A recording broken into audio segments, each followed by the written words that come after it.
And welcome, everyone. Thank you for joining me this afternoon. We're still seeing so many people in Oregon that are waiting for benefits, and they're increasingly desperate for benefits. That's making us increasingly dedicated to ensuring we're doing everything we can to get them their benefits as quickly as possible. We're responsible to do that, and we're fully dedicated to doing that and to sharing with you how things are going. That includes sharing the successes and the challenges that we're having. Today, there is some good news in that we're turning the corner with making progress with our pandemic unemployment assistance, or PUA claims, and some other aspects of the work that we're doing for Oregonians that I'll be sharing. I want to give an update about how we're doing with processing people's claims, specifically about our new PUA application process, some other customer service improvements and our staffing levels, and importantly, what we're doing to protect ourselves, all of our employees, from COVID-19. The safety of our employees has always been a top concern and a top priority. I'm deeply saddened to see people all over the country, all over the state, and unfortunately within our agency testing positive for COVID-19. It's a very difficult situation for everyone, and unfortunately there's no way to guarantee 100% safety from contracting the coronavirus. We are doing what we can, though, and that includes taking the proactive steps to require wearing of face coverings. This is now mandatory in all of our common spaces and in interpersonal interactions among employees when people can't have those interactions using virtual means, which we're encouraging. We've been urging these measures for some time, and they're now mandatory. We've provided face masks to all of our offices, and we've provided face coverings for those people that aren't able to wear a mask. We're encouraging all of our employees to let management know immediately if they don't see the face coverings and other social distancing and personal safety requirements being followed. All of our offices are configured with at least 6 feet between workstations, if not more, and we've spread employees out where we can. For example, our Wilsonville office, which has nearly 500 employees, is over 120,000 square feet. And we made sure that those workstations were appropriately spaced out for social distancing before any employees began working there. We're constantly reevaluating and adding more preventative measures. We're adding extension panels in many work areas to provide increased physical barriers between work cubicles. And we're working with local public health officials and Oregon OSHA to ensure we're protecting ourselves as much as possible. We have several channels for people to report any concerns about personal safety and coronavirus preventative measures, including talking to their manager, to human resources, to our safety and risk team, and to anyone on our leadership team, including myself. We're also continuing to work on our telework pilot project in partnership with SEIU, the union representing most of our employees, and we hope that this is promising and allows us to provide more telework opportunities for employees in the future. In terms of the benefits that we're providing, between March 15th and July 18th, we've paid out $3.2 billion in benefits.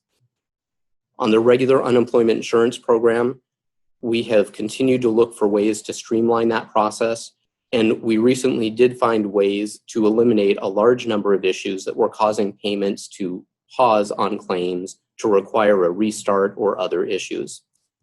That's going to be a big benefit for Oregonians, and we're continuing to do more work to identify more ways to streamline processes. Between March 15th and July 18th, we had a record number of over 527,000 applications for regular unemployment insurance benefits. Of those, only about 2,600 have not yet been processed.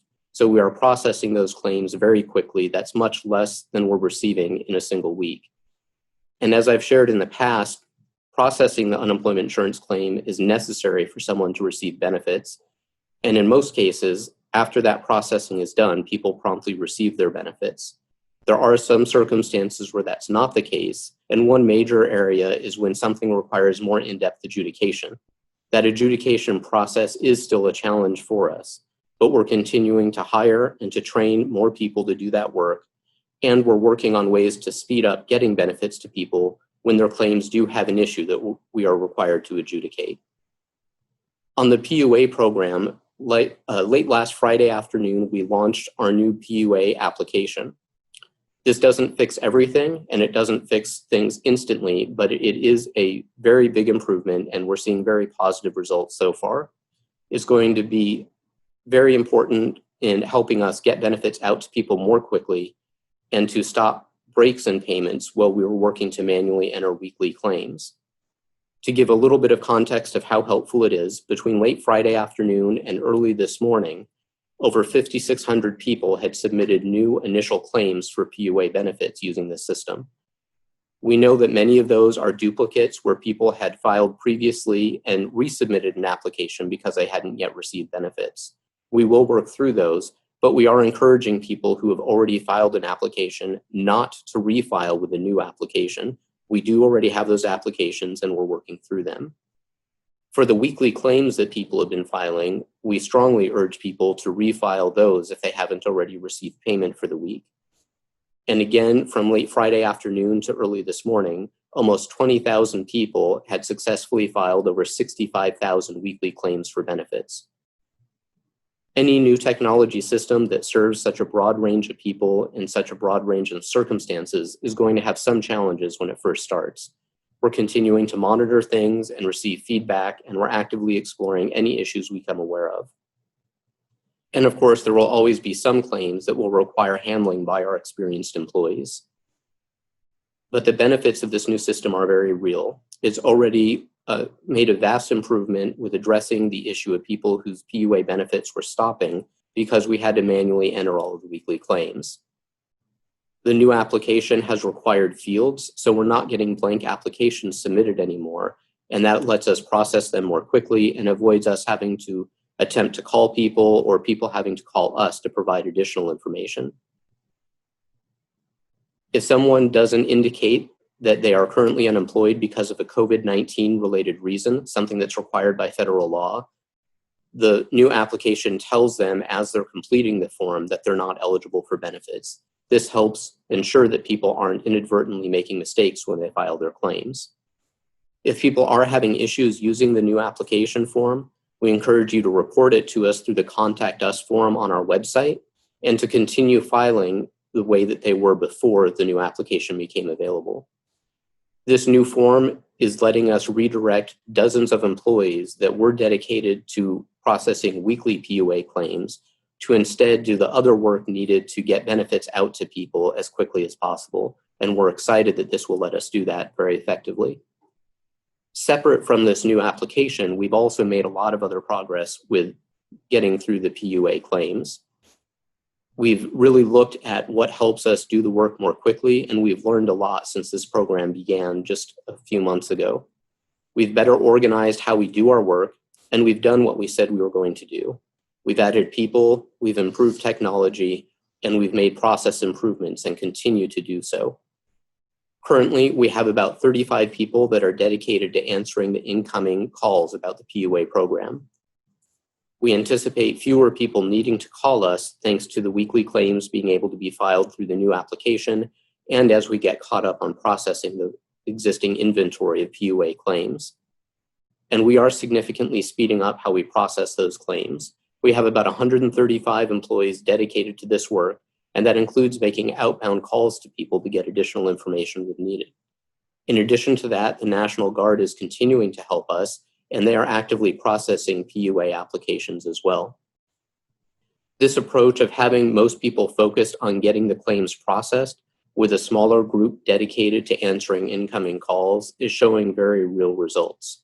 The numbers for the PUA program are that we've received about 106,000 applications so far.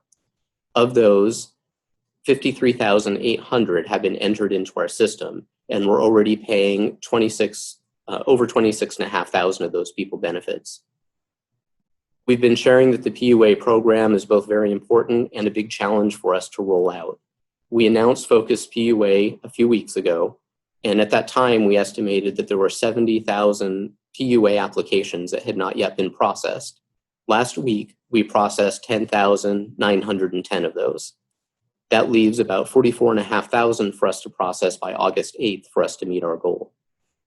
When we started Focus PUA, we were making improvements in how quickly we could go through those applications. The first week of this Focus PUA, we did about 4,300 claims in a week, and that increased week over week. The third week, we did about 5,500. And as I mentioned, we've been adding people, we've been improving technology, and we've been constantly improving our processes. We're watching the results that we get and making rapid adjustments. And a lot of those efforts that we've been doing for several weeks really started to show results midweek last week. The 10,900 claims that we processed last week was less than our target of 12,500, but it was almost twice what we did just the week before. And as of the end of yesterday, we had already processed more than 7,700 PUA claims this week. We think that we'll exceed our weekly target for PUA claims processing this week and are increasingly confident that we will complete Focus PUA by August 8th. Late yesterday afternoon, the U.S. Department of Labor issued additional guidance regarding the PUA program. And that guidance included information about how people seeking PUA benefits can report their earnings each week, about whether they should report their gross or net earnings. We're still reviewing this recent guidance to make sure that it's consistent with state law, but we believe that this will allow Oregon to have people report their net earnings each week instead of their gross earnings. This is exciting as we know that it will provide a lot of additional benefit to many people receiving PUA benefits. It will also take us time to develop the processes to be followed. We'll give an update next week about how people will be reporting and how people can seek retroactive changes for weeks that they already filed where they reported gross earnings. Until we give that updated guidance, people should continue to report their gross earnings. And again, next week, we'll have some additional updates and we'll be sharing with people how they should report their earnings and how to seek any retroactive changes. The Workshare program is another area where we continue to gain ground. Since March 15th, we've had over 1,450 Workshare plans in place for employers, and that covers almost 47,000 workers in the state. We've paid out $31 million in Workshare benefits alone since the pandemic began. We're processing Workshare plan applications in real time, and we're rapidly gaining ground on paying Workshare benefits and processing both the initial and the ongoing weekly Workshare claims that people file. There's also changes coming from the federal government regarding the FPUC, Federal Pandemic Unemployment Compensation Program. This is the extra $600 per week that people have been receiving when they receive any other benefit payment. This was part of the CARES Act, and it expires at the end of this week. The extra $600 applies for weeks of benefits between March 29 and July 25th. People will still receive the extra $600 for those weeks, even if they don't receive the benefits by the end of this week or by the end of next week. So if you have filed a claim and you haven't yet received benefits for those weeks, you will still receive the additional $600 if you're eligible for benefits for those weeks. We know that this is going to be a hardship for many people in Oregon as those additional payments stop, and we're hoping that Congress will extend the program or that they will come up with a new solution and one that is easy for us to quickly implement to help support Oregonians during these difficult times.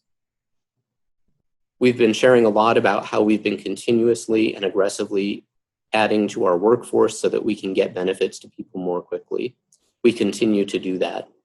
We now have more than 1,000 people that are processing unemployment claims across the agency. That's almost 400 people focused on the PUA claims, more than 500 processing regular unemployment claims, and more than 100 people working on Workshare claims. I mentioned earlier that we know that the adjudication process is going to be a difficult one and that we're focused on getting that as streamlined as possible. A key part of that is adding capacity, hiring and training more adjudicators. We now have more than 185 adjudicators. We're continuing our aggressive recruitment, hiring, and training efforts, but that already represents a very significant increase over the approximately 80 adjudicators that we had at the beginning of March. We're also doing increased outreach to the public, trying to better share information about how the programs work and how people can address their claims. We have a webinar this Thursday at 1 p.m. specifically talking about the new PUA form that we've launched and the new way of applying for benefits or filing your weekly PUA claims. We have a link on our social media channels where you can register for that webinar. We do have limited registration space for that. We also know, besides reaching out to people, that it's very important for people to be able to contact us. And we know that doing that over the telephone has been a challenge since the pandemic began. We immediately began working on increasing the capacity of our phone system, and we continue to do that. You may have heard that yesterday our unemployment insurance phone system was temporarily available for part of the day. We were working on doing another significant increase of phone capacity for our system, and despite testing that we did with the multiple vendors involved, unfortunately, it didn't go well, and that resulted in phone outages during the day yesterday. Our teams were working with our vendors throughout the day and throughout the night, and as of this morning, things have been largely stabilized. We continue to watch things closely and to make adjustments to make it as easy as possible for people to get through to us on the telephone. We do have our new website that we've talked about before that has a lot of good information on it, and it's seeing a lot of usage. You can access the new PUA form on that website. We also have several how-to guides and tutorials to help people apply for benefits and get answers to many other questions that people have. There is a contact us form that people can use to reach out to us to let us know that there's an issue with their claim or that they need assistance. And that form helps us triage, prioritize people that have been waiting the longest, and get people who can address the specific issue working on the claim as quickly as possible. And we're continuously adding new information to this website. We're encouraging you to check back frequently and to look there before calling us, because you may well be able to find answers to your question or ways to address your situation without needing to call. The website address again is unemployment.oregon.gov. I want to conclude by again apologizing for how difficult this has been for so many people. We know that it continues to be an incredible stress and that people are facing increasingly dire situations. We hope that more people are feeling relief and less frustrated as we get more benefits paid out. And again, we are even more focused on getting those benefits to everyone that is still waiting. Things will continue to improve with the drastic increase in staffing, the new PUA application, the new website, and the many already implemented and ongoing process improvements. We're cautiously optimistic, and we're even more determined to make sure that everybody gets their benefits as quickly as possible. Thank you. Thank you, David. Now we'll open up the call for questions. First on the list is Peter Wong. Please go ahead, Peter. Okay, David asked you this question last week, but now it's less than a theory in terms of the continuation of the FPUC benefits. What is, I hate to define as drop dead date, but since the current benefits end this week, if Congress is not likely to act by the end of this week, although who knows, but at what point would Congress have to act before there would be an actual interruption and cause disruptions to your agency and state agencies throughout the country in terms of continuing these benefits? Well, it really depends on what they do to extend or replace the program. If they were to take the most easy to implement route of just extending the current program to a future date, we probably have a few more days before we would be forced to have an interruption in those payments. If it's anything other than that, unfortunately, we're likely already at a point where there would be some interruption, because it would take some changes to our computer coding. We would need to look at the processes. We need to train our employees, and all of that takes time. For some types of extensions being considered, it might be a very brief interruption. And depending on what they do, if it's the most complex of the options that we've heard about, it could be a very significant one. So at this point, it's really hard for us to give people any guidance because we don't know what, if anything, will pass. But we're certainly watching closely, and as soon as we get an indication of what may pass, we'll start looking at how we can implement it as quickly as possible, and we'll certainly be notifying the media and the public once we know what may happen with an actual extension.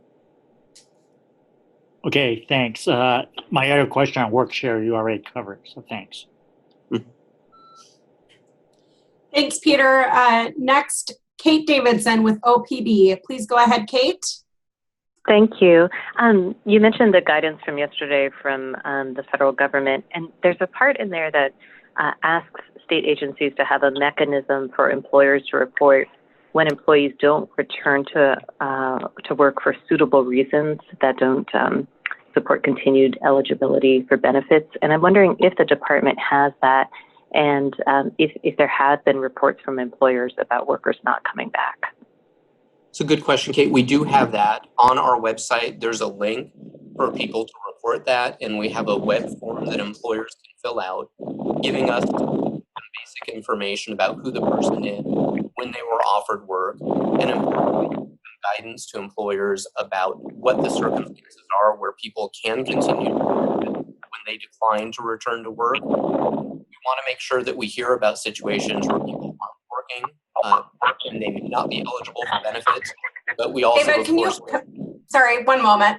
Can people please mute yourselves? We are hearing a lot of background noise. Please mute yourselves. Thank you. Sorry about that. So we do have that form. We try to give some guidance to employers as to circumstances when people may be able to continue receiving benefits, even though they decline to go to work. There are lots of circumstances like that. For instance, if someone is still being impacted by the coronavirus, or if their healthcare provider has told them that it's too big of a risk for them to return to work, those people can still receive benefits. And we have that web form accessible on our new website. We have received reports through that, and that's something that we have people that then investigate and follow up on.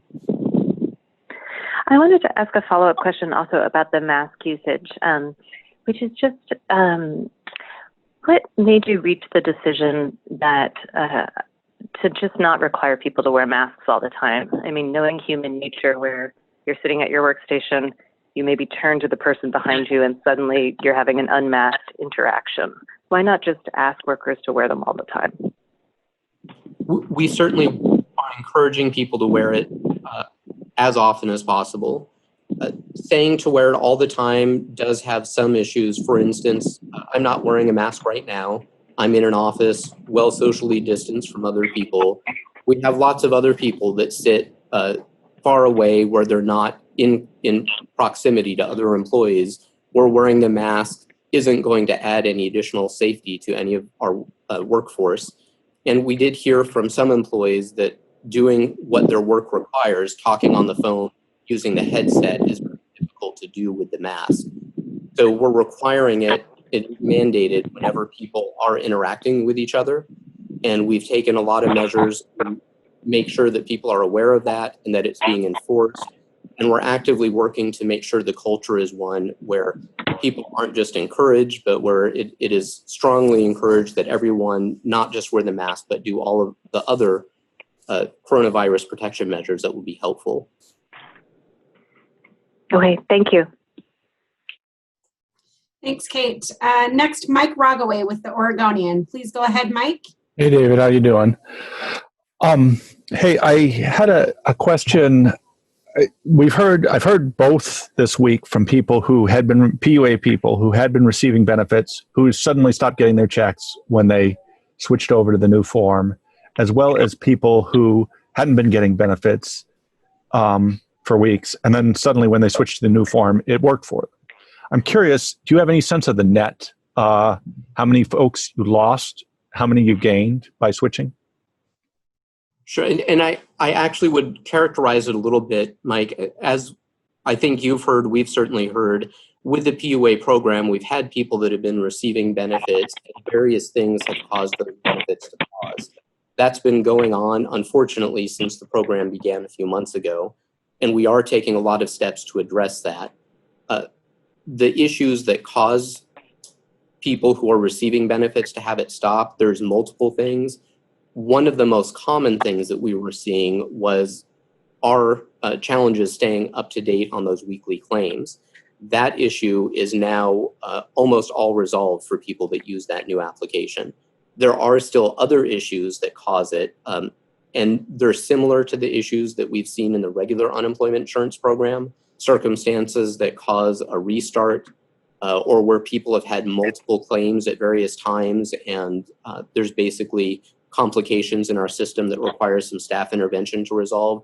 Those are still there, but the introduction of this new PUA application, it removed one of the biggest causes of those break in payments, and we're not aware that the new application itself is actually causing any. It didn't fix all of the things that caused those pauses, and in some ways it's made it a little bit more visible for some people because the weeks that they file are immediately showing up. So people then know that their weeks have been entered, but that there's something else causing the payments. Okay, thank you. And you'd mentioned again the issues around adjudication. What at time in the past, I think you've said the adjudication time frame was 10 weeks. Is that the current number? If you end up in an adjudication, how long can you end up in there? And related, can you tell me, are all school employees who are year-round employees but ended up getting laid off, do they all have to go through adjudication? I'll answer the first part of that first, Mike. And I can give you an overall average because each case is kind of individual. Understood. We did share 10 weeks at one point. Unfortunately, right now, as we process more and more claims, we've identified more issues that need adjudication. And we've talked about the fact that it does just take longer to train people to do the adjudication work. So right now, it's about 12 to 14 weeks for an issue that we identify today that needs adjudication. And we're certainly doing everything that we can to shorten that. And not all of them take that long. One of the things that we're doing is when claims get flagged as possibly needing adjudication, we scan through those to see if there are issues that we can resolve more quickly, either using information that we already have about the person and their circumstances, or by doing a little bit of quick follow-up. And we are able to resolve a lot of those issues without it having to go into that longer formal adjudication process. For school employees, there are special federal and state laws that apply to people that work for educational institutions. They are among the most complex of the unemployment laws, and they have good company with lots of other complex laws. It does require that anybody that worked for an educational institution, that we at least look at their claim during the summer break. Not all of those require the full formal adjudication, but they do all have to be examined to see whether people can get benefits during the break period. We do have a team of people that is focused on those cases because it is a pretty specialized area of the law. For those particular issues, because we have a team that is kind of specializing on them, and there are a number of circumstances where we can go through those more quickly, those are not expected to take the 12 to 14 week period, but it will still take some time for us to go through those. Thank you. Thanks, Mike. Next, Lindsay Nadridge with Coin. Please go ahead, Lindsay. Thank you. So I just want to clarify. So I spoke to a woman today who filed for PUA benefits, or she filed for regular in March, then filed for PUA when it came available. She has not received any payments. So should she use the new application and file every week that she hasn't received since March, or what should she do? I just want to make sure that process is clear. Sure, and thank you for clarifying. We do want it to be as clear as possible. So if somebody already filed a PUA application and they haven't started receiving benefits yet, they do not need to refile that original PUA application.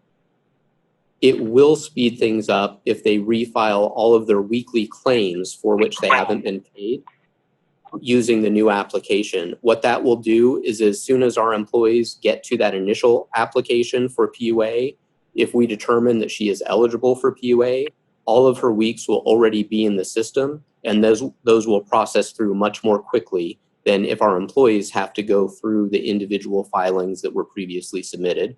We will go through those if somebody doesn't refile, but the quickest thing to get them paid is for people to refile any weekly PUA claims that they haven't already been paid for. Great, thank you.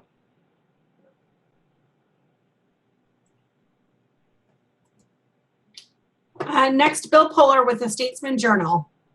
Please go ahead, Bill. Yeah, hey, David.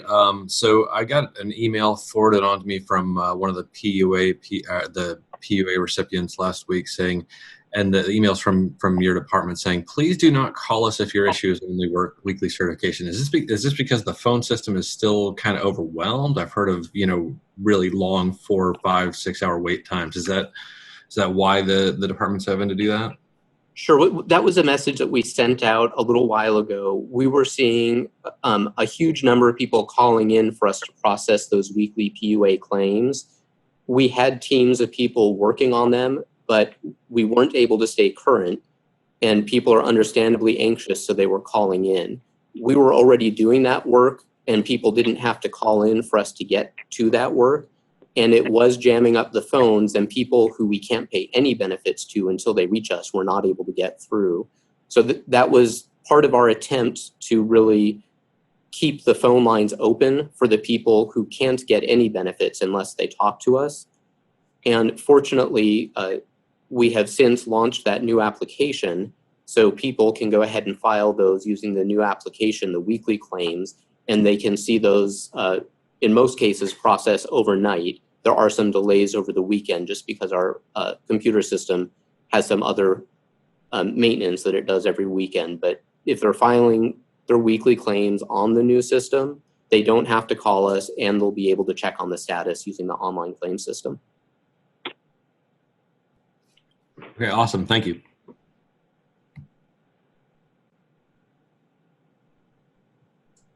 Thanks, Bill. Jake Thomas with the Statesman Journal as well. Oh, Salem reporter. Hello, can you hear me? Yes. I'm sorry, Yeah. Salem reporter, sorry. No worries. I'm just wondering about this contract with Google, just how that came about, if one side approached the other, or just what was kind of the origins with that?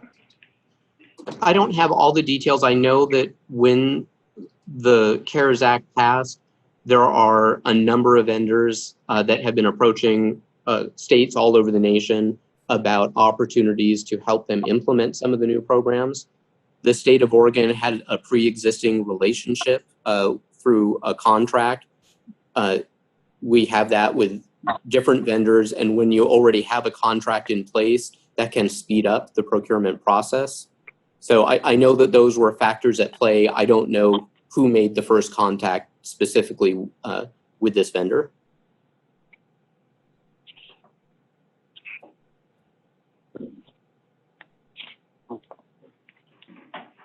Okay, thank you. Tom Cusack with Oregon Housing Blog. Please go ahead, Tom.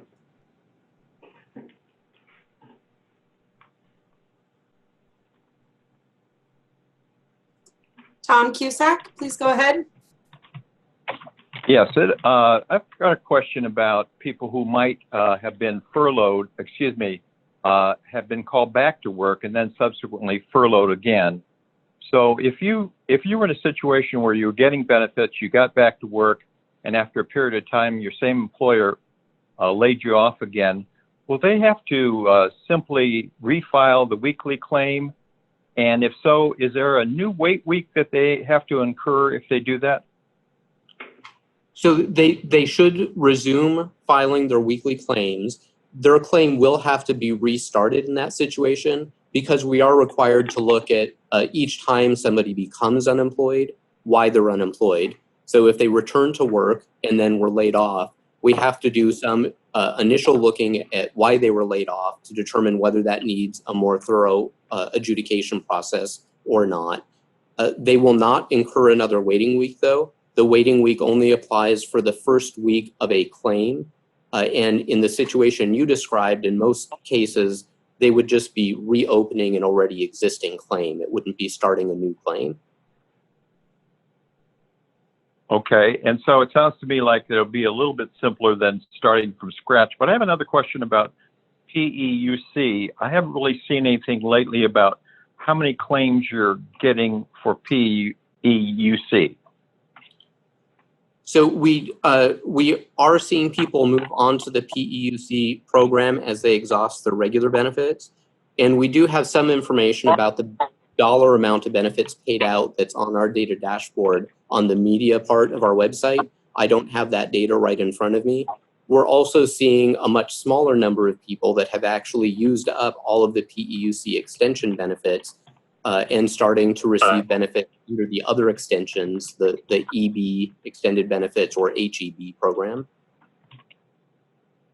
Okay, thanks. Thanks, Tom. Next question from Morgan Romero with KGW. Please go ahead, Morgan. Hi there.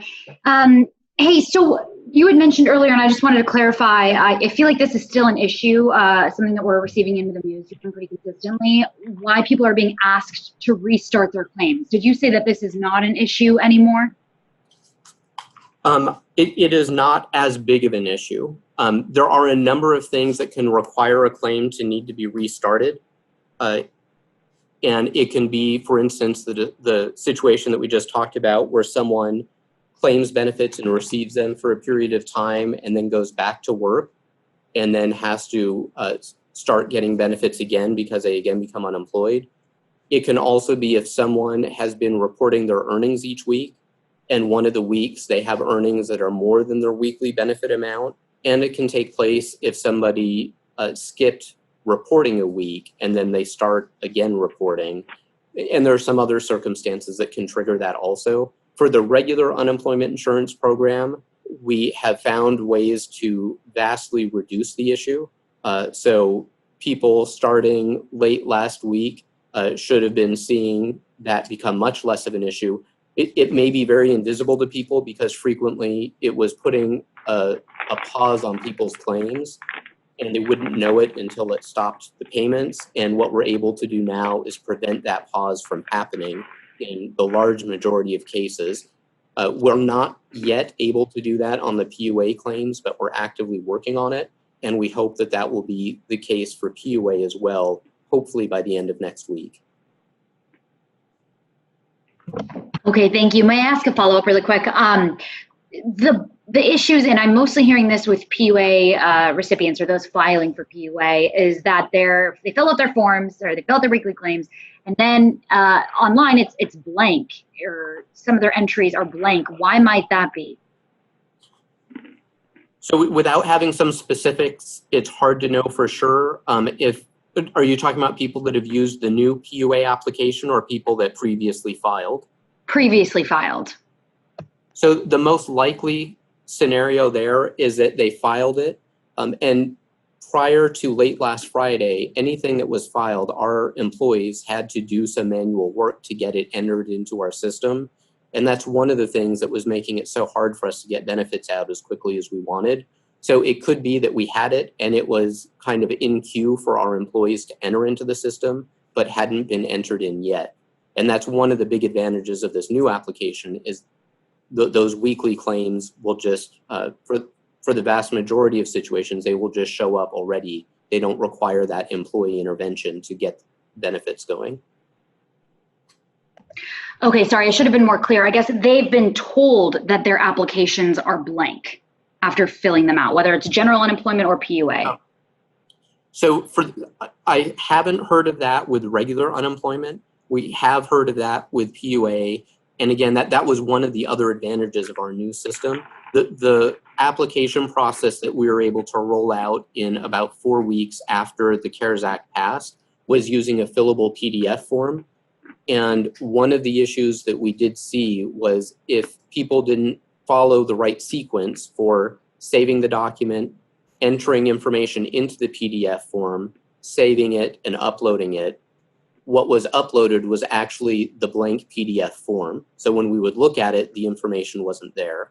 That's one of the big errors that this new application prevents. When they enter the information onto the web, it's kind of saved right there into our system. So that's not something that we're seeing now with this new system. Okay, thank you. Thanks. Tracy Berry, please go ahead, Tracy. Actually, my question was just asked a couple questions ago, so I'll go ahead and pass. Thank you. Thank you.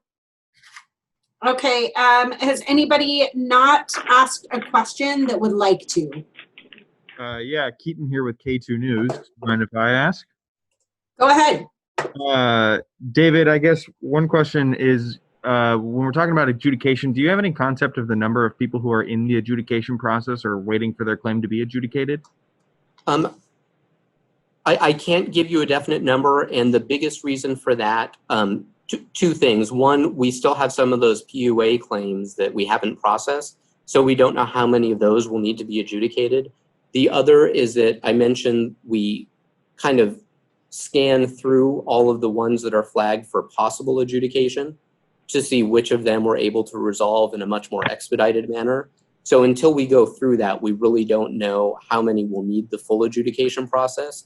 And as we've been making process improvements, our prior kind of estimates, the ratios of how many of those potential issues need to be adjudicated, really aren't holding true because our processes have changed, and we've changed some of the laws also to reflect the pandemic circumstances.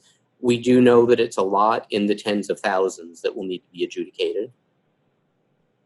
And I guess my one follow-up question, and this is related to the extra $600.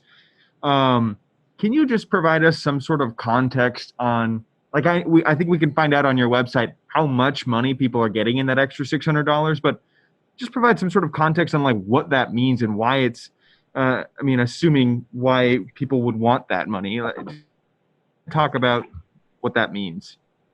So I think the policy behind the extra $600, there were really two pieces, as I understand it. And this was federal legislation, but one was concern for the individuals who are unemployed, recognizing that it's always difficult to be unemployed. This is a federal program that applies in all states. Oregon's unemployment insurance benefit payments are more generous than many other states. We're not the most generous, but it's a better safety net than many states have. And even so, it certainly isn't a full wage replacement where there's this public health emergency where we need to encourage people not to be at work for a number of reasons, and we don't want that to adversely impact people. So I think that was one part of it. The other part was that the unemployment insurance program generally is seen as a force to help counteract what is often a downward cycle in the economy when you do have a big recession, where the money that's paid out not only helps the individual, but a huge percentage of it is spent in the local economy and then kind of recycles through and can help mitigate a downward spiral of economic conditions. So I think those were the policy reasons, and it certainly has been a huge impact for a lot of people who just can't work, need to be able to pay their rent, buy groceries, buy medicine, do all of the other things that everyone has to do just to survive. So far, cumulatively, the benefits under that FPUC program have provided about $2 billion to people in Oregon. And we know that that number will go up as we get payments for some of those claims that we haven't yet processed. In terms of the number of people that it's going to impact, it's hard to know from week to week, but to give a little bit of context, last week, over 130,000 people received those extra $600 payments in Oregon. And we know that that doesn't include people who haven't yet been paid for that week, but will as we process their claim or complete the adjudication. So it is a large number of people that are going to stop getting that extra payment. And I guess if you don't mind, just to follow up on what you said, I don't see the old dashboard on your guys' website anymore. I only see the new Focus PUA dashboard. It used to talk about continued claims. Are you saying that there's about 130,000 people right now as of last week who received benefits? Like, how many people are receiving benefits in Oregon? So we do still have data that is updated on our quality info website, and you can look at initial claims and continued claims. I don't have all of that data in front of me. The 130,000 number was the number of individuals who have already received a benefit payment for last week. We know that the number of continued claims was probably higher because, for instance, a lot of people that we started paying PUA benefits for, they would have received many weeks of benefits last week. So it can depend on whether you're looking at the number of people who got benefits or the number of weeks of benefits paid, but the qualityinfo.org website, you can get that information, and you can also kind of split it out by county or by industry if you'd like. Thanks.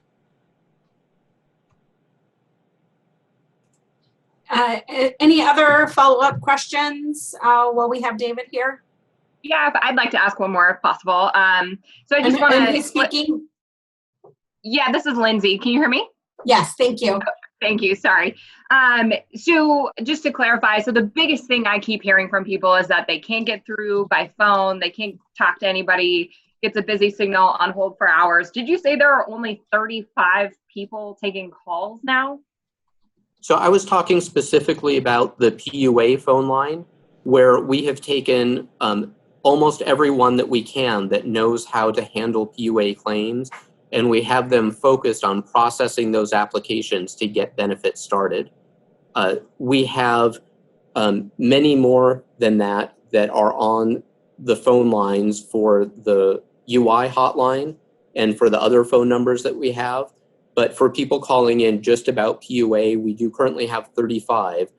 And again, part of that is that we're seeing a huge number of the calls coming in where people calling to find out where their application was, to try to get in touch with us to give us information that we need. And we now have other teams of people calling out to reach them to get that information, or people calling about their weekly PUA claims, which they don't have to do now that we have that new PUA application process available.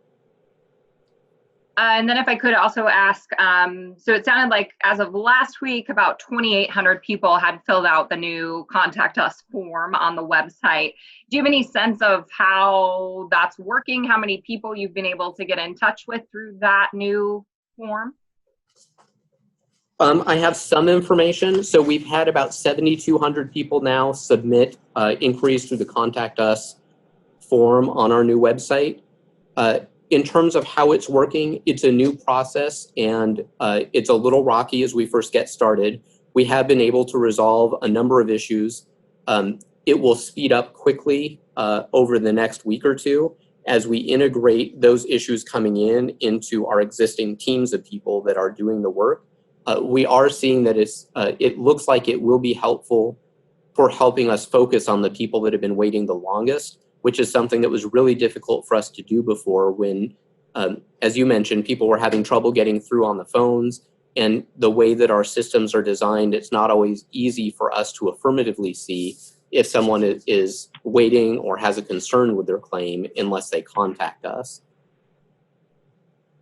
And then lastly, real quick, I should have asked this as a follow-up earlier, but I just want to make sure the new PUA form, so that means that employees don't have to go in manually and touch every weekly claim, correct?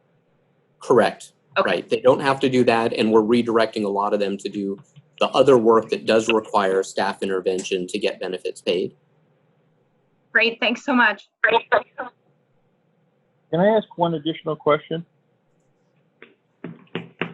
Please go ahead, and who's speaking?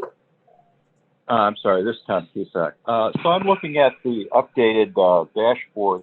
I just want to make sure I understand the numbers. I'm looking at the regular unemployment, which is now 300,600 people have been paid, and then PUA is 26,000 and change. And so the combination of those two numbers is roughly 323,000. Is that the number of people been paid so far with unemployment insurance in Oregon? It's hard to give a short answer that is completely accurate. We know that 300,600 are the number of people that have received regular unemployment insurance benefits. And the other number for PUA, I believe it's 26,622, are the number of people that have received PUA benefits.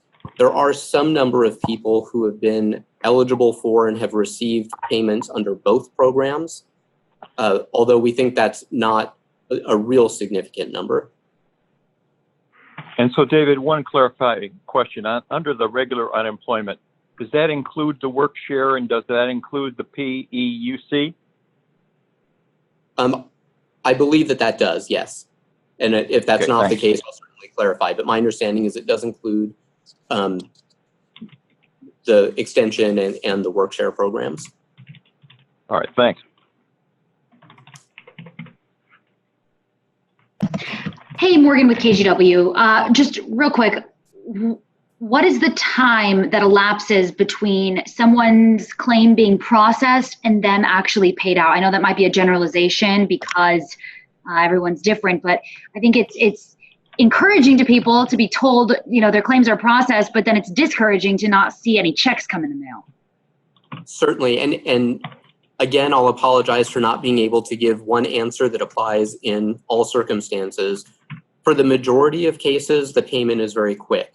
There are some overnight processes that have to happen. So once we, for instance, with a PUA claim, once we process the claim, we have to wait until the next day, whether we're having to touch the weekly claims or whether that's being done automatically, for those to then process through to result in a payment. And if it's the first payment that you're receiving, those payments typically go out the following Tuesday. So from the time it's processed to the time a payment is received, for most cases, is pretty quick. The area where it is most difficult is when we do identify an issue that requires adjudication. And we talked about how that is taking much longer than we would like, and that's something that we're really focused on. Okay, thank you. Thanks. Anyone else have any last questions before we wrap up?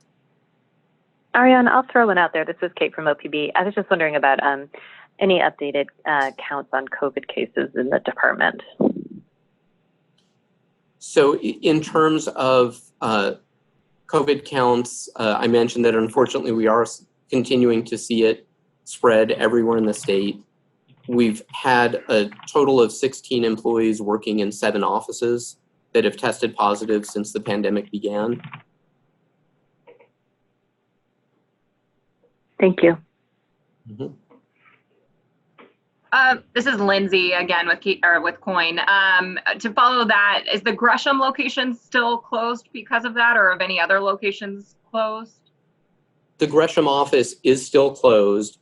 We haven't had a need to close any of our other locations. The Gresham office, we're currently anticipating reopening this Friday. That's after the incubation period for the coronavirus has expired, since any people were there. And we wanted to make sure that we had people able to telework during that time period and not having to come into the office because we had that unfortunate situation. Thank you.